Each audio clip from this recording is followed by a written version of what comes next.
Memphis, Memphis, Memphis, Memphis, Memphis, Memphis, Memphis, Memphis, Memphis, Memphis, Memphis, Memphis, Memphis, Memphis, Memphis, Memphis, Memphis, Memphis. Nothing but Memphis. Everywhere we go, it's Memphis. Memphis, Tennessee, the beautiful land in the world. And I'm thankful for this guy who tweeted and said I don't have that fire in my eyes no more. That game right there was for him. That's what I do. I prove people wrong each and every night, and that's for him right there. Hi, this is Tom Izzo at Michigan State, and you're listening to Grizz 901. Yo, what up, Grizz Nation, and welcome back to Grizz 901, your favorite and the number one Memphis Grizzlies post-game show in all of the land. It is not close. We are presented to you by Bluff City Media. I'm your host, Daniel Greer. This isn't the same setup. It's never the same setup. We're back on the road again. We have Nate joining us very shortly, but the Grizzlies win 108-100. We're going to get into that from the top. Went ahead and get into the game recap. The second segment is all about Grizz Trivia, and it's going to have a team that we're going to look at in particular.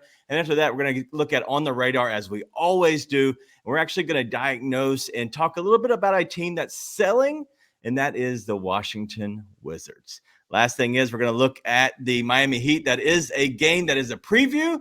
And so make sure you stay tuned all the way there because we have some good nuggets that we're going to share there. And first things first, if anything happens, if anybody walks in that door, please tell me because they shouldn't be here. Let's go ahead and get to the show.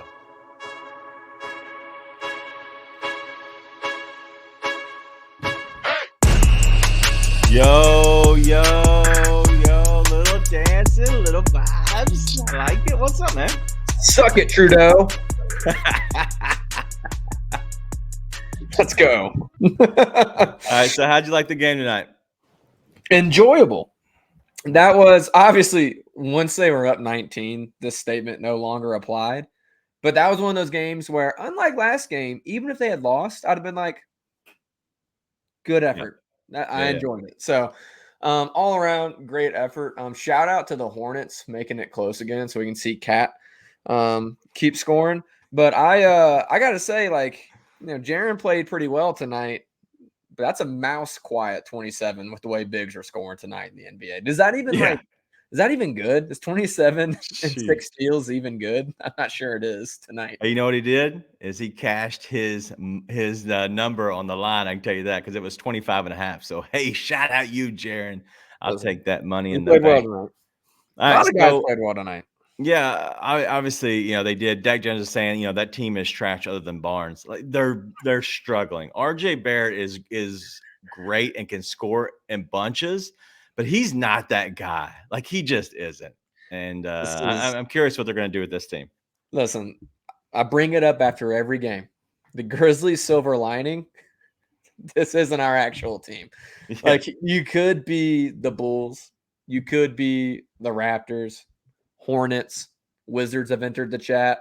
There's a lot of teams that have it way worse than us.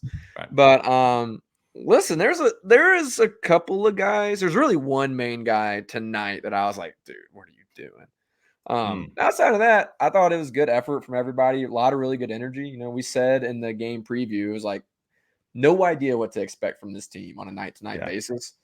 But given the state of the Grizzlies and the Raptors, whoever gave the most consistent effort over 4 quarters was going to be the team that won tonight. And they were. And listen, you're seeing a lot of development, right?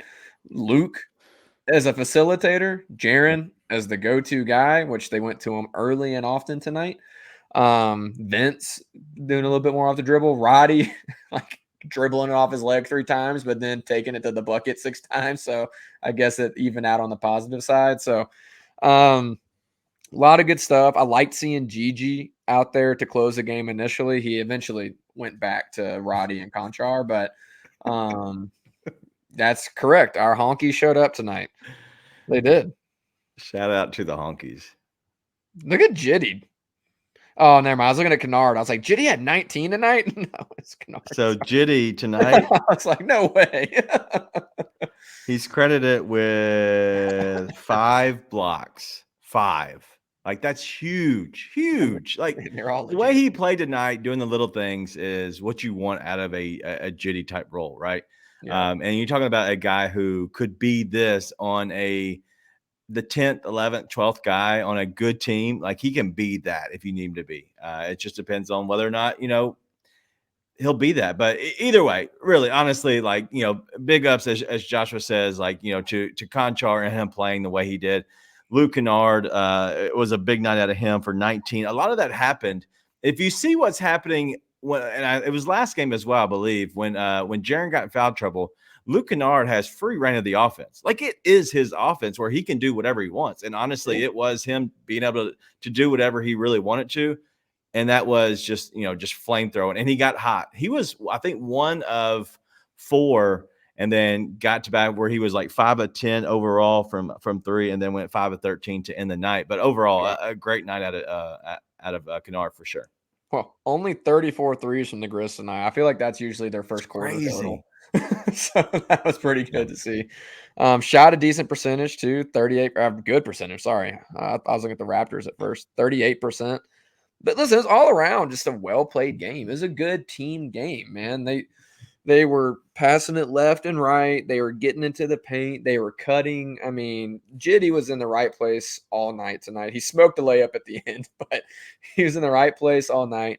Even like it's not going to look like it on the box score. He did everything awesome tonight other than finish at the rim. But that's been his problem, though, honestly.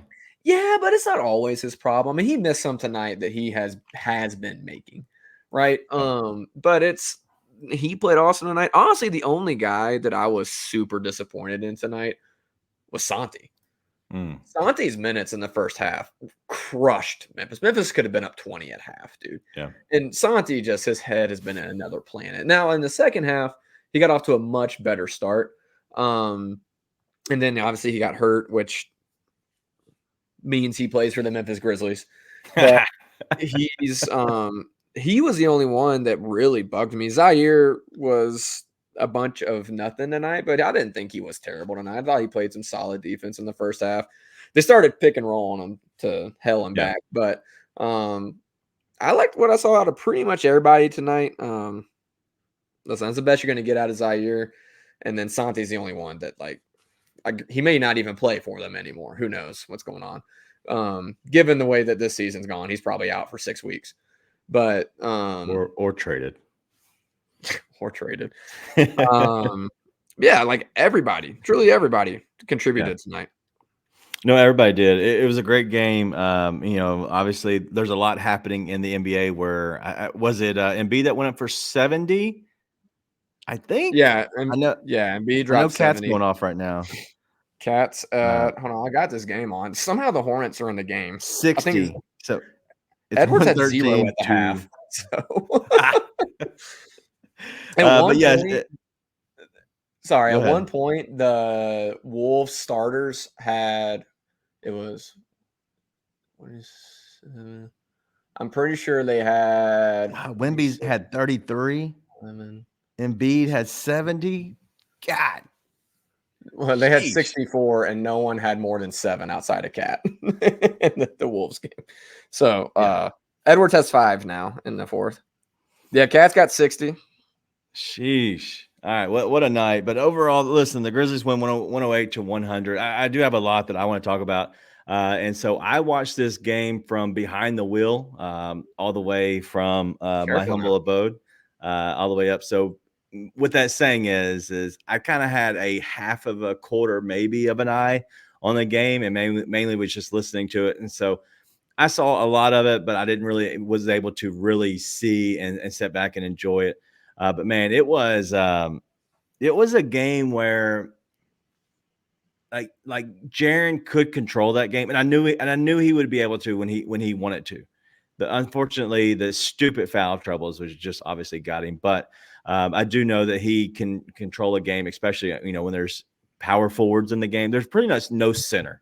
Thad Young was the main one that came in there, and it was it was. He got the nod in the second half. That just means that, like, hey buddy, what was his name?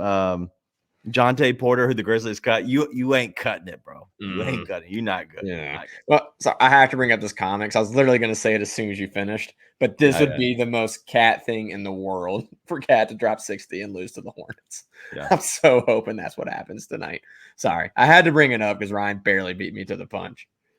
Well, shout out to the $2 show, Rusty, coming in, man. He was on the ESPN app at the bar. Bro, tell him to turn it on. Tell him to turn on the game. Yeah, listen, seriously. no, yeah. Come on now. But anyway, speaking of our comment section, shout out to Streetcars of Memphis. I do not have anything pulled up. I'm going to try to pull it up real quick, but make sure if you have any customization, any maintenance needs, anything that you want done, go ahead and reach out to those guys. Streetcars of Memphis is the official sponsor of the comment section. Here it is. For this month, though, only use code Grizz901 and receive a $55 regular oil change, $65 full synthetic oil change. That's an oil change at cost. It's huge savings taking place at Streetcars of Memphis. Go check them out at 901scm.com or call 901-323-3332. Go ahead and schedule your oil change, maintenance, or customization services today. They do lift kits, wheels, tires, anything that you want to do. If you want to throw your truck up on some 44s, why not? Get crazy. You can go hang out with Uncle Buck down in North Mississippi for sure. All right, let's get back to a lot of these comments, but also a lot of the game. If you can't tell, I'm a little all over the place, but it is what it is. I'm trying to make sure I get all this, but I do have something really good. I think you're really going to enjoy the Grizz Trivia tonight. But also the Wizards part and segment 2. Make sure, please stay tuned for that. I think it's going to be a look and what we're going to do for the next, I think it's the 8 shows. What we're planning on doing is looking at certain teams that could be sellers or looking at certain players that could be on the trade market and see how they match up with the Grizzlies. I want to get both of our opinions on a lot of those players tonight. We're going to talk a lot about the Wizards. I'm going to surprise you with a couple. Question. Is Zaire a bigger bust than Hasheem Thabeet? No. Nor Greg Oden. Yeah, you and Dak Davis. There's a long list ahead of them, but not in Grizzlies history. There's still a short list ahead of them, but yeah. Uncle Buck at North Mississippi, where the only work done on your truck is just adding truck nuts. I saw some truck nuts the other day. It was a throwback. But no, man. Hey, go ahead. No, you go ahead. I was going to say, let's get into the game. I'm going to break it down a little bit, just looking through the stats just in general, and I want to get off too off course real quick. But so Aldama is potentially out next game, we'll say, okay, just because there is soreness. You know how the Grizzlies work. Who's the guy you're throwing into that the starting rotation there? X. I don't know why he didn't start tonight, to be honest. Like I was not in a game full of things that were enjoyable. The Santi Jaren minutes were unenjoyable. Yeah. I didn't understand it. It was terrible last game. It was equally terrible tonight. I don't know what the whole point of that was. Obviously you want Santi to be healthy, and Santi is fine, right? Like he has been objectively bad since all the guys went out, but like we've seen him be good. We saw him be good in different leagues, even in FIBA, right? So do I mind Santi getting traded? No. Am I going to sit here and say Santi's bad? No, I think Santi's going to be fine. Yeah. I don't want him playing with Jaren. It's not the same as the BC thing. The reason the Jaren center with the BC forward thing worked is because of how athletic BC was, and he played above the rim. Yeah, that's not Santi, right? Santi is not athletic. He can't make up for the deficiencies that BC could make up for. So they need to. That just isn't going to work. But I would expect X. That's a long way of me saying X should be back in the starting lineup. Yeah. Also, you don't have anybody else. You might be. Are they down to 9 healthy players? 10 maybe if you throw Scottie Pippen Jr. in there. Yeah, that's the thing is if he's out, that would be 10 if you had Scottie Pippen Jr. up. God. Listen, but the thing is, you're probably not going to play Jacob Gilliard and Scottie Pippen together, I would imagine. No, like you probably are going to 9 if I had to guess. What would you do? So, like, would you potentially start looking at Scottie Pippen Jr. and like Jaravia, get that ankle healthy. We need you, buddy. over Jacob Gilliard? Would you look at that at all? I mean, not necessarily. I don't know truly anything about Scottie Pippen Jr. Yeah, I have no Jake idea. is hurt. So yeah. Oh, they're talking to me. No, Dak Daniels. Yeah, he's on the bench tonight actually. Hurt in street clothes, which makes him a Memphis Grizzly.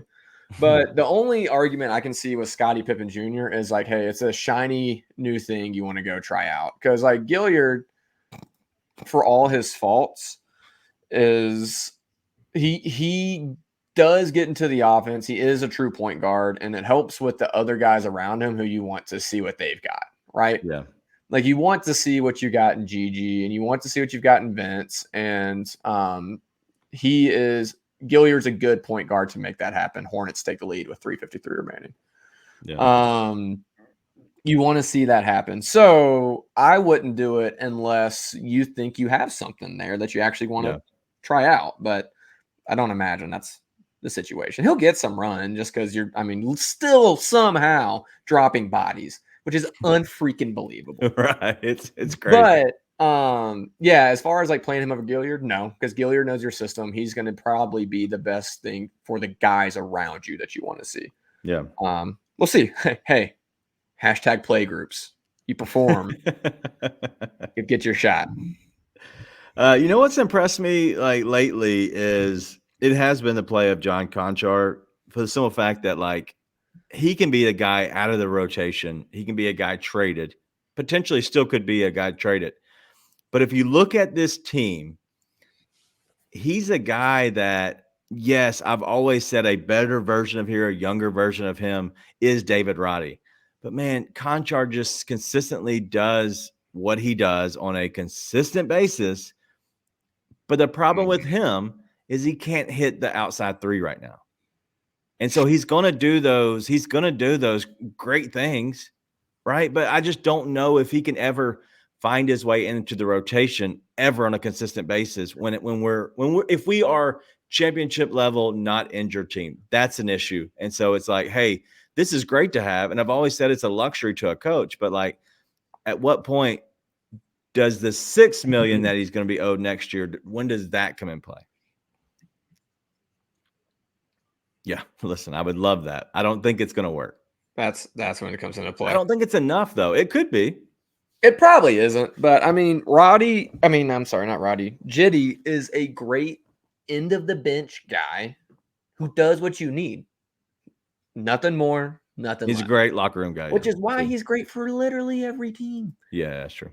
If you're relying on him, your team's already in trouble. You're right. If you're not relying on him, you just throw him in. Yep. He will always be in the right spot. He will always get you rebounds. He'll always play solid defense.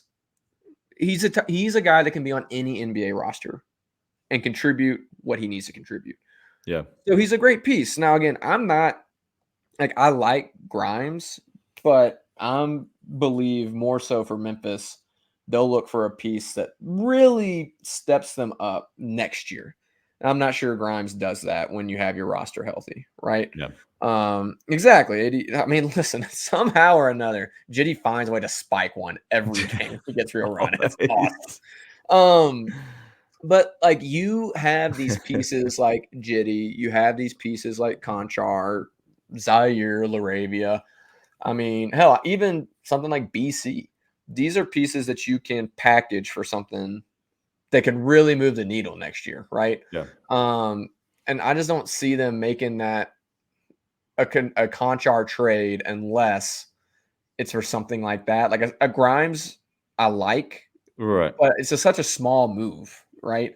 I'm not sure what it works, and you're then you have to give up something besides Conchar to make that happen. So it's not a 1-for-1, right? You are giving up another asset for a guy that's going to have an equal to maybe slightly higher impact than Conchar. right? So we'll see. As far as what Conchar does in the Grizzlies equation, he does exactly what he's been doing his entire career, which is steps in and gives you the requisite minutes to compete night in and night out and fill in gaps.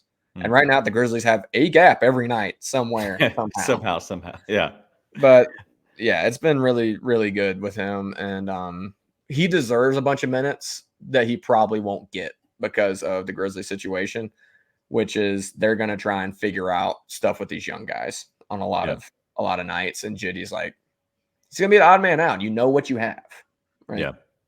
Yeah, and that's the thing is like even Goon the Shooter saying is like I wouldn't get rid of the players because soon as we get anybody, the vets get injured and they don't play. Like I get that and I understand what that means, but like if this team wants to be a championship level team, Jitty shouldn't be on the floor. And if he is, he's a regular season guy, somebody that you can have on the end of your bench. The problem is the $2 million is great. It's when it balloons up to $6 million.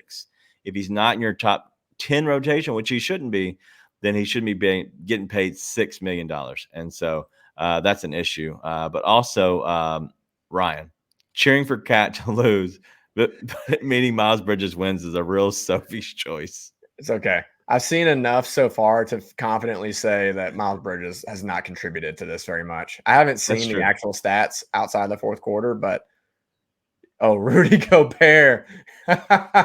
He might get a suspension for that one. He won't, but all right. So he is lay sad. Yeah. So, any final thoughts on this? I don't want to spend too much long on this game. I think it was a great win. I do have a lot I want to talk about in the second segment. It's going to be more about this team and what they're going to kind of consist of. And so I'm curious what we look at, but overall, just final thoughts on the game.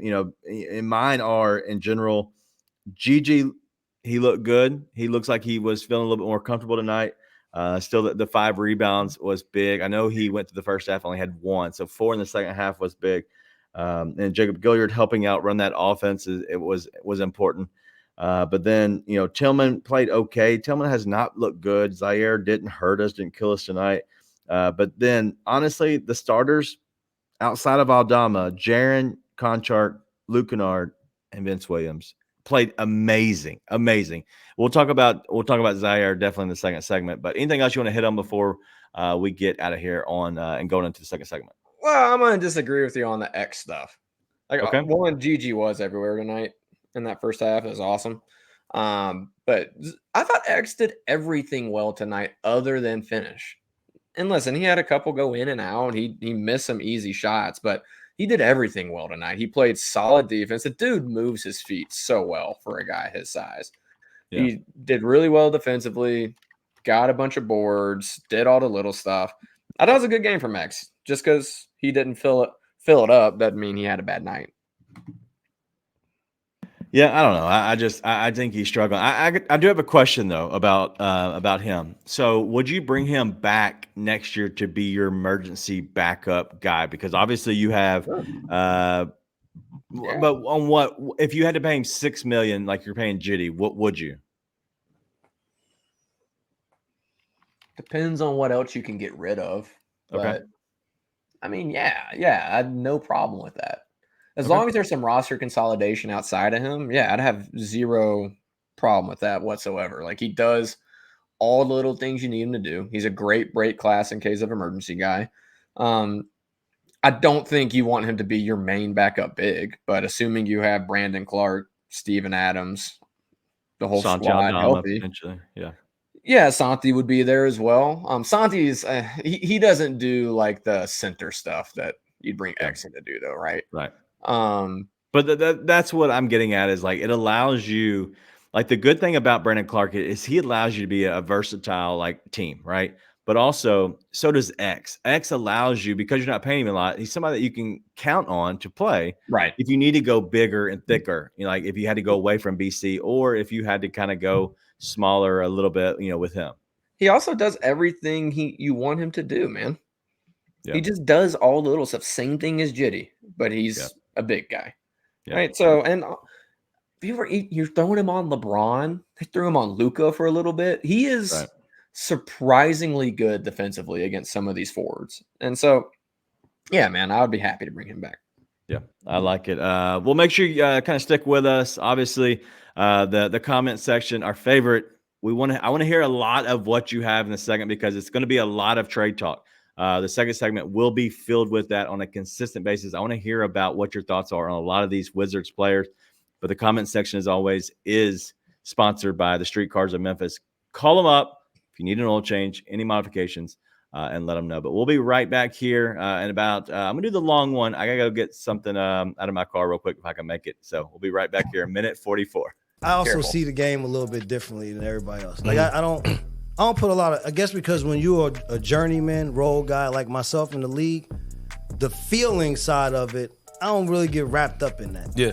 Like a lot of times we get too many people, the feelings get so wrapped like you're doing something to somebody, like it's personal, and this is a business, bro.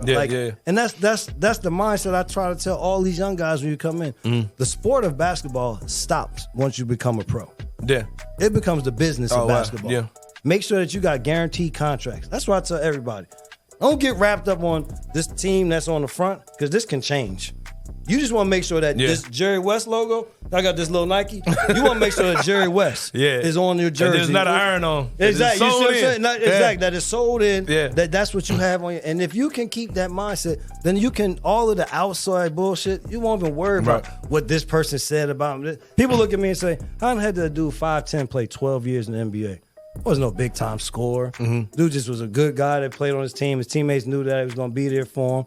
I wanted the next guy to be just as good. I wanted him to eat. What was my role going to be on that team? And then in the summertime, I go kick on people's ass in the summer. Yeah. And people always say, man, why you don't do this when you go back to the league? They don't ask me to do this. Right.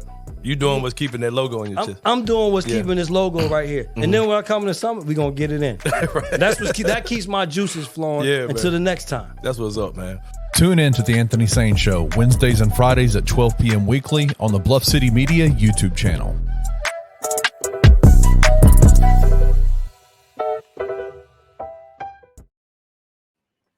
Well, lo and behold, Daniel didn't make it back on time, which is unsurprising to all of us.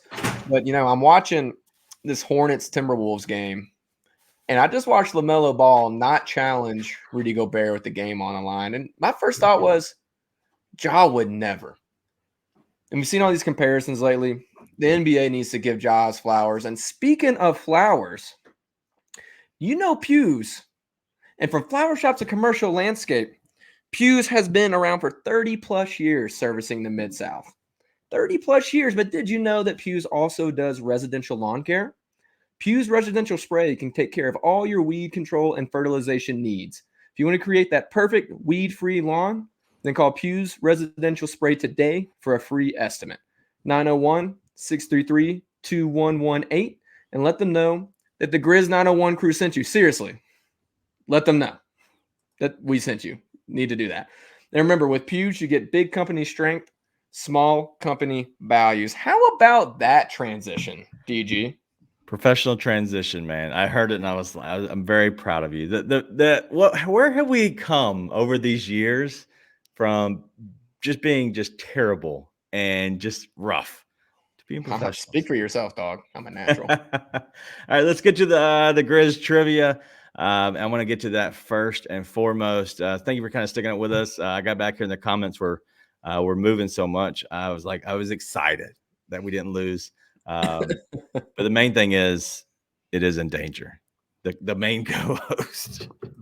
All right, let's get to the Grizz Trivia, and I will never be in danger of losing this spot because he can't come up with himself, but he can't answer him either.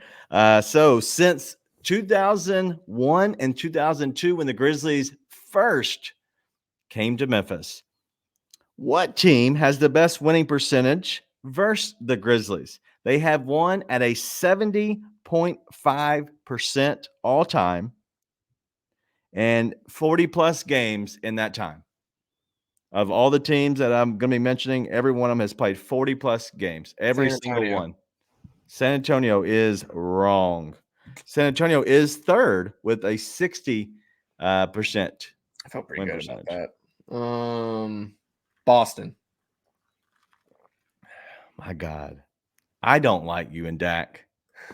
I really think that Dak sends you personal messages to help you. Oh, let's go. Man, those are two solid guesses. Listen, I know more about this team than I let on when we first started Grizz Trivia. I actually do pay attention, believe it or not. I'll own it. I'm not a 2001 Grizzlies fan. Like I'm not one of those, but I am a decade plus have endured the horrible seasons Grizzlies fan. Let's go. Hornets win 128-125 in Minnesota. Absolutely ruined Cats 60 plus. There is a God. Can anybody else answer what the number 2 team was? And Rusty, I see you have a Warriors. It is not the Warriors. I'd say Warriors, Mavs or Lakers. Mavs or Lakers. The Warriors are they're so far down this list. 1, 2, 3, 4, 5, 6, 7, 8, 9, 10, 11, 12, 13, 14, 15, 16, 17, 18. The Warriors are 19th. Just so everybody's aware, 19th at a 0.469% win percentage. That means the Grizzlies. That's a problem. Grizzlies have that. Who's the second one? If you had to answer that, who's the second one? Anybody got that one? So we got Celtics at a 70% win. A 60% win percentage is San Antonio Spurs. In between, we have one. In between who? The Spurs and the Celtics. I said my next two guesses would be Mavs, Lakers in that order. It is not an East team. It is the Dallas Mavericks. God, dude, I am the GOAT of Grizz Trivia. The GOAT! I'm so good at this. It is crazy. Go Mounties.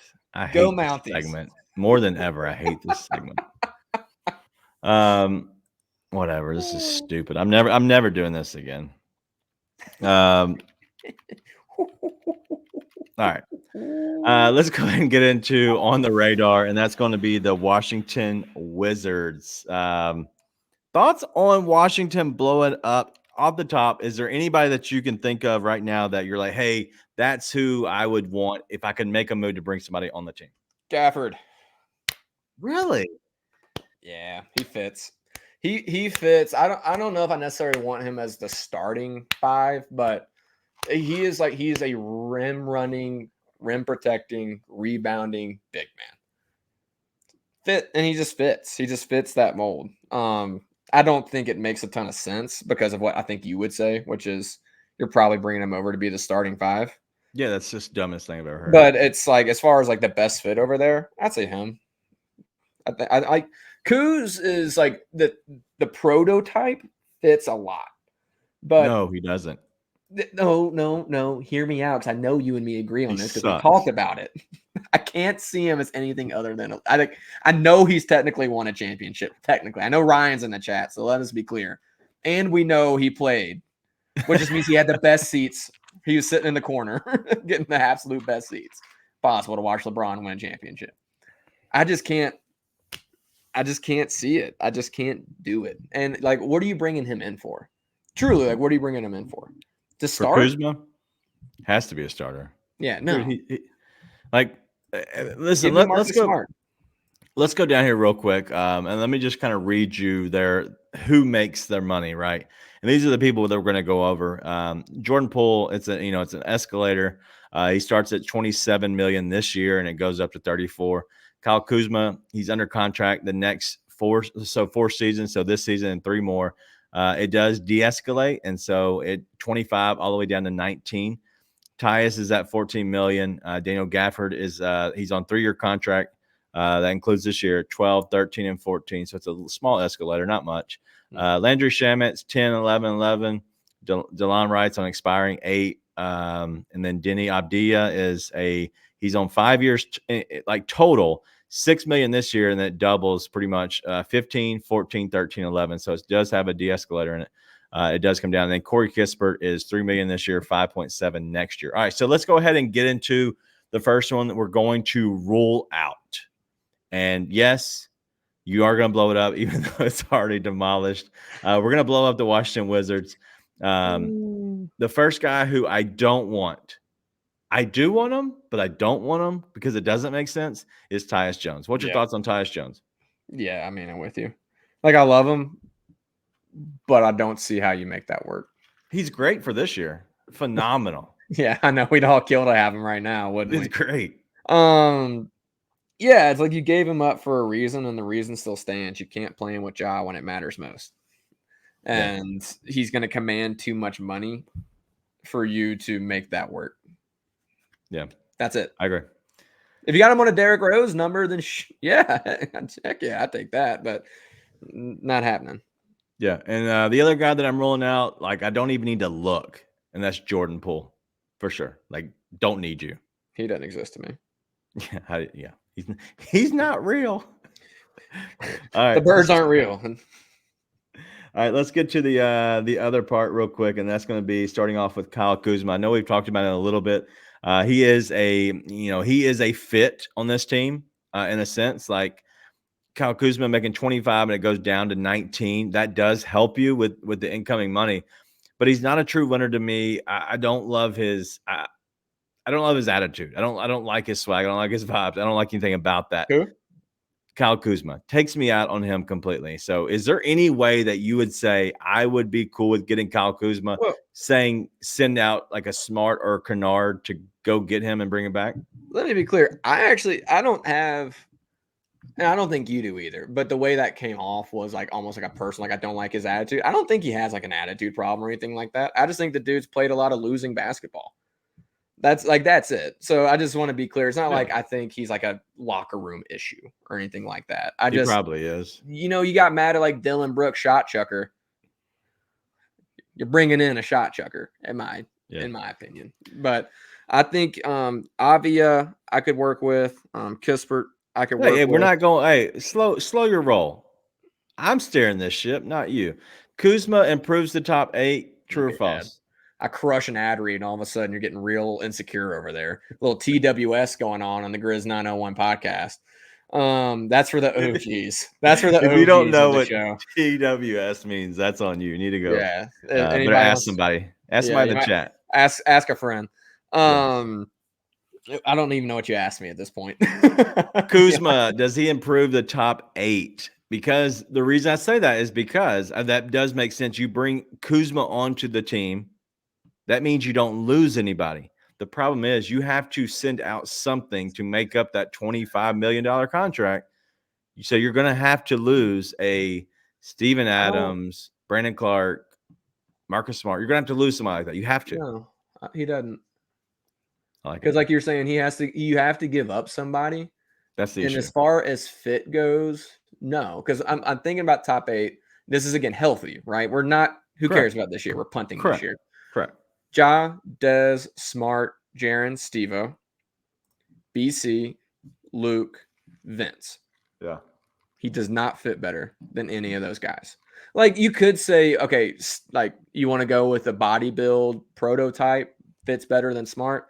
Again, I think winning matters. I think Smart's a winning player who has pushed guys like Jaren to the point they are now. We've seen Smart make a bunch of winning plays for this team, and he's barely played, 20-something games for him. Right. Like, that matters to me. So I don't want that. And let's go look. Like, hold on. Carry the conversation for a bit, because I think I've seen something that I want to bring up on here. Carry the conversation. Come on, do what I normally do. Do you want to stick on Kuz, or do you want to move on? Yeah, I want to stick on Kuz. Hold on just a second. Yeah, so Kuz get that gives you 33% career 3-point shooter out of here. Yeah, good. That's the issue, is that the shooting percentage is not what I want. Yeah, at all. He's averaged 21 points per game. Yeah, for the Wizards. Again, anytime, I might be slightly biased, but anytime Charlotte or Washington touches something, I'm immediately grossed out by it a little bit. Like, even Tyus, as soon as we shipped Tyus to Washington, I was like, oh no. Yeah. He was such a promising young player. Such a promising young man. But now he's in Washington. Yeah.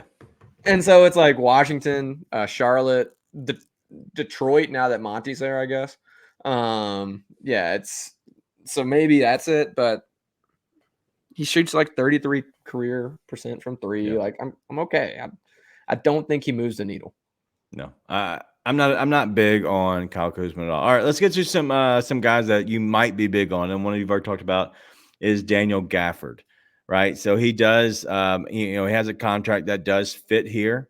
You're talking about a guy that is 12, 13, and 14 for the next 3 years.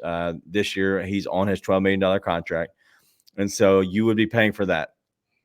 I understand Daniel Gafford and his fit and who he is. So Daniel Gafford in general, just this season, 10.5 points, 7.6 rebounds, 1.6 assists. That I don't like that compared to another guy that if you looked at his numbers, let me read you these numbers real quick. 8.6 points, 11.5 rebounds, 2.3 assists. The rebounding is much improved on the second guy.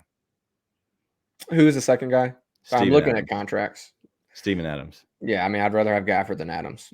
Unless I've said this from the get-go, unless you think Adams is going to come back a shell of himself, like even if he's 85% of what he was before, he's a better fit than basically any other center you can bring in. He fits great next to Jaren.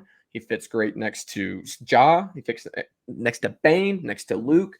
He accentuates all the guys you want to accentuate on the team. I'm not moving him. It's not happening unless you think he's just not going to be himself. So you're fine. So you would rather have Adams than Gafford if you can get a healthy Adams. Yes. If you can get at Adams as 85% of what he was, which I think you'll get him 90+% of what he was. Unless there's something crazy. Again, I thought he played basketball this year too. So who am I to say anything? But yeah, it doesn't make any sense. Like we've seen how well he fits. He does so much, man. He facilitates, he rebounds. But the biggest thing is he bullies the paint for you. Yeah. Like he creates all that space in the paint. He does all the dirty work so Jaren can go just be a defensive freako. Like so much on both sides of the ball that I don't know who, like Jokic maybe is the other guy. And even then he doesn't do it the same way. Yeah.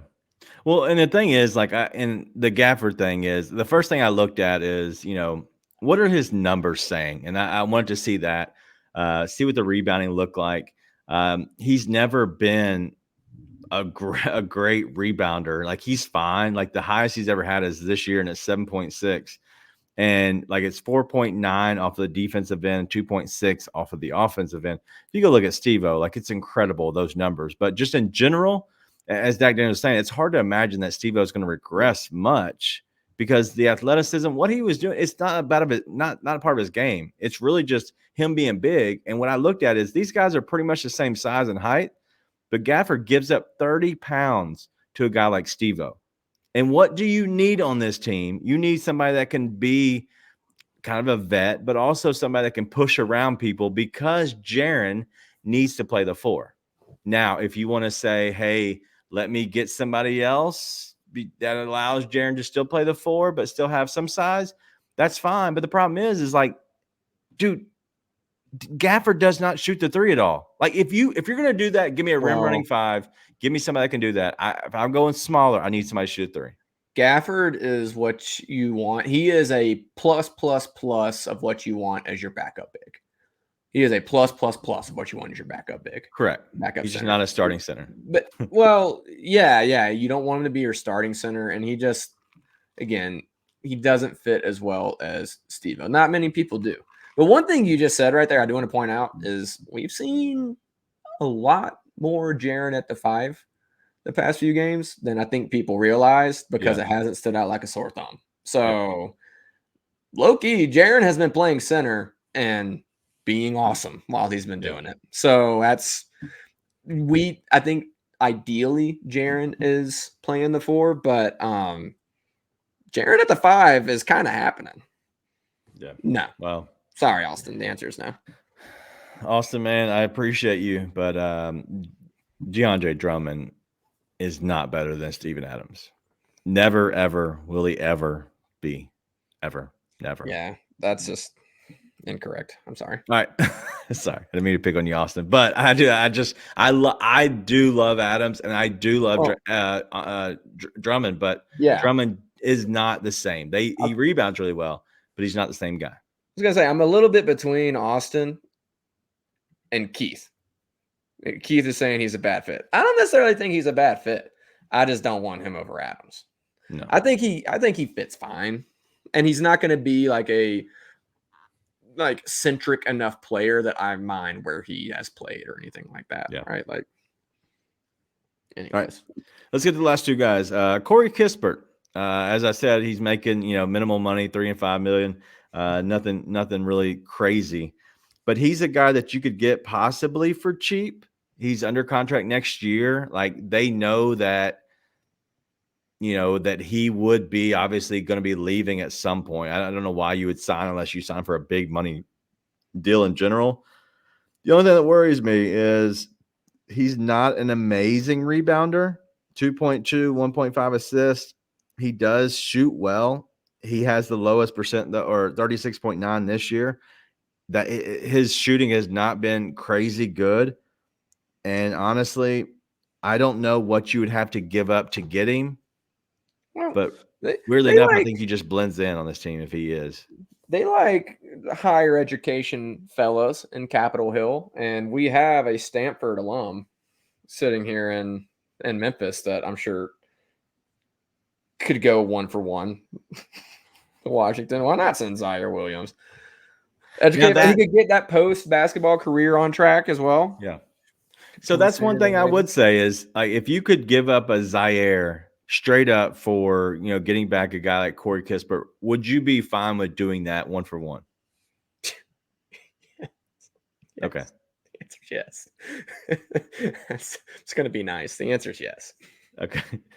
I think that's fine. I think if you can give up somebody like that to get somebody like that has potential to spread it out, that would be great. Unfortunately, as Dak Daniels is saying, there's no chance that would happen. That's why I'm laughing. I do think that you could throw in a second Zaire, maybe throw in, I don't know what you would do to get that, but he's not even starting for them. He's not doing much when he's come off the bench. That's the thing is, like, I don't know what you could get. Zaire has potential and he has upside. That's something. It's the same thing with all these guys that we've heard about in the trade block. Like, they're all whatever. It's just whatever. It's a bunch of whatever, right? Like, none of these guys move the needle for you. Like, I think, honestly, Avia is probably the most likely to make an impact for you off of that team. Like, and I don't even know what his contract is. You probably said it earlier, but it's another thing is I'm like, whatever. It's just another guy who can kind of do something. Yeah. But it's the same thing. Don't make a move unless it's going to really have an impact next year or shore you up somewhere.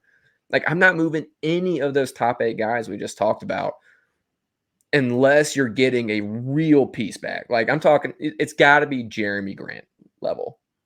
Yeah. Otherwise, you run it back with this roster healthy next year, and you've got a rock star roster, man. We are yet to see it play out literally for even 1 minute. Yeah. So, you throw BC and Adams back in there, the guys who played this year but now are out. It's a good roster, dude. So, sure, augment it a little bit on the back end or really have a big upgrade in your top 8. Other than that, I'm not afraid to run it back with this roster. Okay. I'm a lot of the same way. Let's talk about the last guy that you just talked about is Denny Abdia. $6 million this year, but he then balloons up to 15, 14, 13, 11. So he's under contract in a whole of 5 years, which is big. And it's like de-escalating down big time. And so he is, if you're looking at 3-point, he's not a huge 3-point shooter. 34.8%. He's taken almost three a game, hitting 1 for 3 a game is what he's doing. He is scoring at a decent percent, roughly at 50%, overall. But he does rebound well. He's averaging 6.2 this year, and roughly 4 assists, half a block, and almost a steal a game. That's the difference in what I'm looking at as a guy like that. Like, could you get him it wouldn't be the same guy as Luke Kennard. But what I saw with Luke Kennard tonight is sometimes, like, yes, he is playing well. Luke Kennard needs to be on a good team to really excel for himself. But if you look at Luke Kennard, kind of can get lost and kind of taken advantage of on the defensive end. And so a guy like maybe like Denny Abdia, maybe that's a guy that you could bring in, can still, still shoot a little bit, but he won't bring you the same firepower, but he possibly could actually make you a little bit longer. Off-brand Bogdan. I'm good. Okay. Again, it's not that these guys are bad or that they would be bad on this team. It's just that they're whatever. So they're not a needle mover at all. I think they don't move the needle up for you whatsoever. And they have a possibility of moving the needle down. Okay. So, like, why? Why do that? Yeah. It's not even swing. It's not even like swinging. You're like, okay, I'm going to throw a little bunt down the third baseline here because why the hell not? Yeah.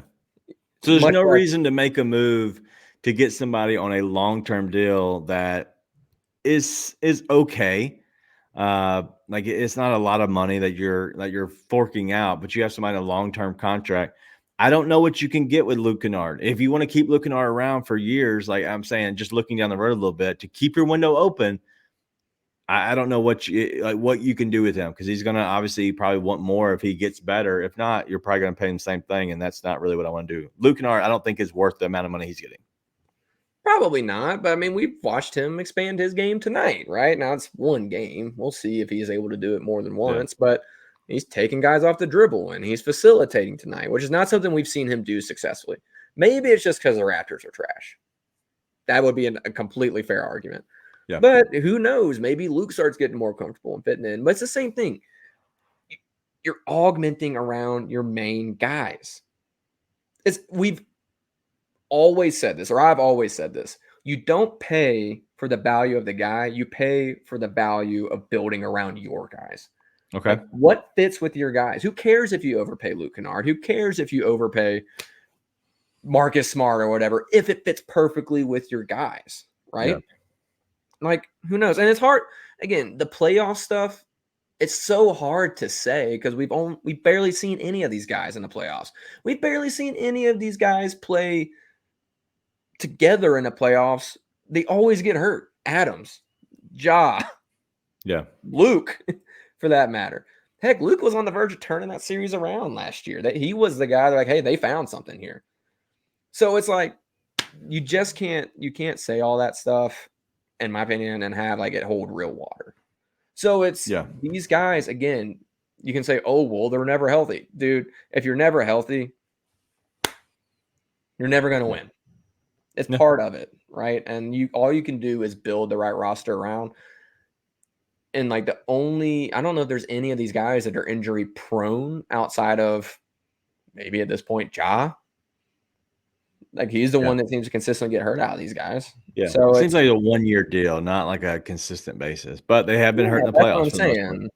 Yeah, it's like it's bad injury luck. You hope for good injury luck. I mean, last year Ja got hurt because he freaking got his thumb caught in Jay Crowder's jersey in like the last game of the year that didn't even matter. And all of a sudden his hands hurt, headed straight into the playoffs. So, you run it. You run it with this roster, I think you're in a really, really good spot. Yeah. I like looking at this. I think this is interesting. It allows us to talk about some guys that we like or don't like, especially leading up to the trade deadline. I think we should do the Atlanta Hawks. Somebody just brought up Bogdanovich. Atlanta Hawks next week. You want to look at that? Or Wednesday? Yeah, screw it. Why not? Yeah, let's look at the Atlanta Hawks next time. I have some people I want to talk about on that team for sure. Let's take a quick break, and then we'll get back to the rest of the show. Will be the preview of the Miami Heat for Wednesday's game. Yeah, because Zach Randolph went into the Blazers organization that had some characters. Underline the word characters. Right. Okay, he's coming from Michigan State. He's from Marion, Indiana, and then you go to Portland, Oregon, which it's an entirely different culture, entirely different demographic. He had people around him who were guys from Marion. Hey, you owe us. Anthony, one of the key memories of my time here in Memphis off the court, I did a Read to Achieve event with Zach Randolph. And the kid who read the most books, his prize was to get to interview Zach Randolph. And the young man, first question to Zach is, what's the hardest thing for a black athlete to learn? And Zach did not give him any, like BS fluff answer. He said, a lot of times the people who say they're your friends, they're not your friends. And you have to pick the people around you very, very wisely. Tune in to The Anthony Sane Show, Wednesdays and Fridays at 12 p.m. weekly on the Bluff City Media YouTube channel. We are back. This is the Grizz 901 show, the post-game show. We're coming to you live after each and every game. We're a part of Bluff City Media. If you have a chance, be a friend. Go check out the Daily Grind in the morning. They'll be live at 9 a.m. with Luke and Mark, as they always are. Go check them out, especially after a win. Always a good time. But also our $2 show. The $2 Sports Show is live every Friday at 3 o'clock. Going down the list here is Sane, Wednesdays and Fridays at noon. Always turn to them. But there's a lot of Tigers talk coming. The Tigers untapped. They're the Tigers are struggling. If you want to hear some always mad Tiger talk, you can go check out the Tigers Untapped. Listen, TJ and Trey are amazing. They're some of the best, some of the funniest people. So make sure you go give them a shout anytime you can. But it looks like they are Wednesdays at 3 o'clock and then Tuesdays at noon on the Bluff with Gabe and Christian. And I think that's all of our shows. That's it. All right, so let's go ahead and get back to ours. As you all know, Streetcars of Memphis is the comment section sponsor. Go ahead and give them a call and let them know that Grizz 901 sent you, and you can get a $55 oil change or $65 full synthetic oil change. All right, so I know a lot of people are already talking about the Atlanta Hawks. We're going to get to them Wednesday, but I do love that everybody's already hitting on that. It's all about Capella, but my main guy is Jalen Johnson. Yeah. And he is more untouchable than Trey. Jalen Johnson is a freak. Yeah, awesome. I can't ever remember. Do you know where you went to school at? UT. That's not true. You went to the Duke University Blue Devils. No, all good players go to UT, I thought. Oh no, I just remember you, me, and Sean talking about it at some point. Shut up. All right, so I wanted to draft him so bad, Jalen Johnson. I thought he had the potential. The place that lost to Pitt. Yes, thanks, Ryan. So the Grizzlies now are 16-27, taking on the Miami Heat 24-19. We are not playing in Cameron. We're actually going to be playing down in Miami. And so initial thoughts on Miami, because, obviously they're doing what the Heat do throughout the regular season. They play some games good. They play some games bad. They really don't care what their record is as long as they get in the playoffs. The last two games, or the 3 game, they just lost to the Raptors 3 games ago, 121-97. And then after that, they lost to the Hawks 109-108. And then they just recently on Sunday night lost 105-87 to the Magic. They are reeling, 3-game loss, losing streak. They are on the road. Now they're coming back home. The Grizzlies are going to go play them. I think it's the Grizzlies' last away game before they come home. Last away game before they come home, play those actual Orlando Magic. What's your thoughts on the Miami Heat? Dog, they got drilled. They got drilled by the Raptors and the Magic. So they're real. Yeah, they're gonna. Uh-oh. That's my thought. Ruh-roh, Raggy. Ruh-roh, Raggy. Oh, man. Listen, I mean, you get a Jaren night where he doesn't get into foul trouble. You got guys hit some shots. Anything could happen. That's my preface to, if you're the Miami Heat and you just lost 3 in a row, and 2 of them you got beat by like 30-something points in 2 of those games. You don't not show up against the Grizzlies at home. I imagine they'll come out firing. Do they have anybody hurt right now? So I was just looking at that. The only person I see, Kyle Lowry's off the bench. So they have Hero, Adebayo, Caleb Martin, Butler, Nikola Jovic. not Jokic. But yeah, no, he's starting for them. I don't know if they have anybody mainly hurt, but yeah, dude. I don't know what to think about them. Like I said, they just don't care half the time. They Jaime Jaquez, he's out. That's who it was. I knew they had somebody out. Yeah, they don't care about the regular season. What's their record? 24-19. Yep. I still imagine they show up and it'll be one of those games where they do one of two things. They either come out and they're like, we're going to blitz you right off rip and take you out of the game immediately. Or they just kind of piss around for 3 quarters, and in the fourth quarter, they turn it on, and then they try and blitz you and decide you're not scoring. To be honest, if it's the second one, I like the Grizzlies' chances because you get to the fourth quarter and Jaren's doing what he's been doing the past few games, is in a rhythm. Like, you were yet to see anybody be able to just put the screws to Jaren and lock him up. It hadn't happened, right? And then when they do that, then he's able to make passes out of it and make the right play. So I feel pretty good if that's the case. If it's the former, where they just come out and they decide they're going to blitz you off rip and you're like, they're just going to murder you before anybody can get into any kind of rhythm, it could go south fast. Yeah. Well, looking at the Heat, the last 6 games, they had the game that they honestly scored the most was against the Hawks, who the Hawks suck. But the most they scored was 108. This last game, they had 87 points. And then the Heat against the Raptors only had 97. And the Grizzlies just scored 108. And then against the Nets, 96. Against the Hornets, 104. Against the Magic, again, 99. These are some bad teams. Like, besides the Magic, who are fairly good, the Hawks, I think, stink. The Raptors stink. The Nets stink. The Hornets stink. And they literally have had a losing streak against them, but also hasn't been scoring. So what that seems to me is, like, if you can somehow play well early, you might be able to get a chance to get up on them.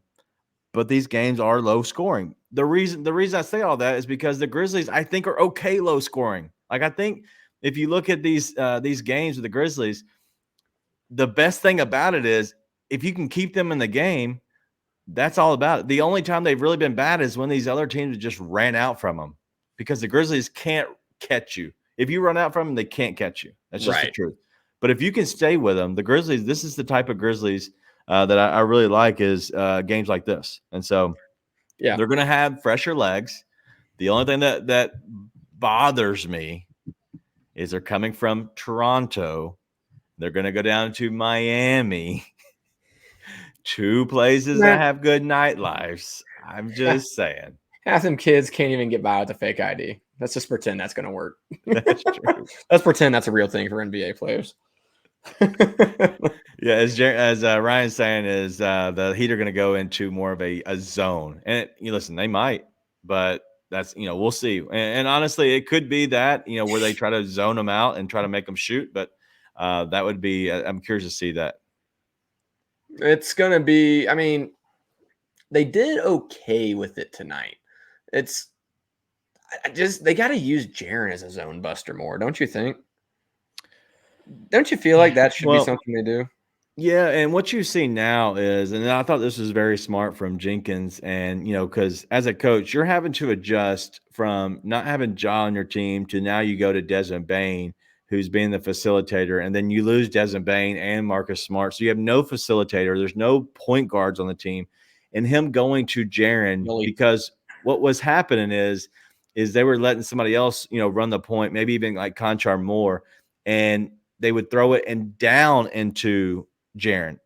And so what happened is those quick double teams would come, and at that point they're taking Jaren out of the game. And so if you have Jaren run like kind of the point forward, or he is the facilitator at the top of the key, if you come and double team him from there, you have so much area to work off of and for an open shot or maybe a drive to the basket. So with a facilitator like Jaren from the top, you can be a zone buster, right? Get into that middle. But also it allows you to do so much out of that. And so props to TJ for going through Jaren more as kind of a point forward on that. I think it's smart. And something that I wouldn't have thought of is letting him run from the top of the key and kind of being the guy who's facilitating the offense. Dude, after just absolutely getting livid with the way that Jaren was used the last game, Jenkins came with some absolutely incredible after timeouts tonight. And he's thrown some wrinkles in there I really like. Like tonight, we saw I noticed that pretty much every time they go to that Jaren post up, Luke is on that wing. Because they were running a good 2-man, yeah. And if they did double, you kick out to back out to Luke. And he nailed the 3, and they didn't do it again. They never brought that double again. So it's little things like that are so simple, but like if you can get these young players seeing that themselves, it's less of what the coach has to say, and it's more about them doing that, changing within the game. And maybe it is out of a timeout. One of the coaches, on the staff would say something like, "Hey, if you get y'all to run a strong side offense, not a double on your side or a double, running a 2-man game." But maybe if you're on, go to Jaren's side. Josh kind of goes to that strong side. And so we'll see. They said nobody could hear Jenkins tonight. That's not that doesn't make sense. Decided. But it's the same thing I said last game that pissed me off so much. That was this is what we're doing tonight. Yeah. It's like, we're going to this tonight and we're going to do it over and over again, which was what made me so mad the other night is I'm like, why not do that? Just do it all the time. But shout out to Jenkins. They did it tonight. Yeah. I still think sometimes they like try and run these actions and then eventually get to Jaren where I'm just like, I always compare it, of course, because it's easy to compare to a guy who's awesome, AD. It's like the Lakers just can come down the court and it takes them 2 seconds and they give the ball to Anthony Davis on the wing. Right. I'm like, sometimes I'm like, dude, just do that. Don't run these actions. There's no need to like just come down, pass the ball to Jaren on the wing. He's actually gotten to the point where you can pass it to him on the perimeter at the wing, and he's able to dribble down and get to what he needs to get to. So just do it. Quit doing all this other stuff, all this hanky panky. Just give him the ball. But listen, they did it. They did it tonight. So yeah, I loved it. I was here for it. Yeah, and it looks like Taylor Jenkins didn't have a voice tonight, and so I know Ryan texted me individually and was asking a little bit about why Patrick St. Andrews is doing more, the talking and the vocalization. It's really mainly they were using him as a ventriloquist, I guess. That's what Pete was saying. He's like, pretty much whatever TJ might be saying is he's talking to him, and then he's getting up and saying and yelling it out. So I would say mostly everything was the same as normal. I don't think there's anything that stood out there that why the Grizzlies look good is because Patrick St. Andrews. I just think it was Patrick St. somebody Andrews else. took the reins. You have Doc Jenkins over there. Hey. Yes. But who knows, man? Tonight was fun. Tonight was great. The Grizzlies went 108-100. I thought it was a fun game in general, just kind of listening and watching a little bit of it throughout. Kind of keep my eye on it enough to not steer away and steer off the road. But it was a good game. It was a good win of the Grizzlies. It really was. And so I don't think that, these wins aren't going to move mountains in the fact of hurting your draft, stock or helping it, in a weird way if you have these losses. But I do think that you will see that these wins help your team way down the road because it helps them see how to win and little things to kind of stack on each other. And as D'Angelo's saying, Jenkins watched the show. He heard you, Nate. He heard you. Anything else in the game before we get out of here? No, listen, it was a very enjoyable evening as a Grizz fan. It was fun to watch. Lots of good stuff. Like I said, the only person I was really frustrated with tonight was Santi. And if you can get a game where I'm not frustrated with Zaire Williams, it has been a good night. Always a good night. That's all we have, man. Next, thank you all for joining us as always. If you get a chance, go support our sponsors. Pew's, awesome, good company. If you go buy flowers from them, if you go, if you have a commercial business and you get them to do your maintenance and landscaping stuff, great. But also if you are just a normal Joe Schmo, get on them now. I'm telling you, their prices are lower than you probably expect. Give them a call and let them know the Grizz 901 team sent you. And I think you'll be shocked of how well they do, but also really the kind of business they have. But also support our comment section sponsor, and that is Street Cars of Memphis. Let them know the Grizz 901 team sent you. So that's it. We'll be back here Wednesday night. And as you know, we're going to have Grizz Trivia in the second segment, but also we've already teased it, the Hawks. We got to talk about Bogdan for Nate. A little bit of Jalen Johnson, but less about him, but a lot about Bogdan. That's all we got. Y'all be good. Thank you for hanging out with us as always. We'll see you back Wednesday night. Be nice and tell your friends.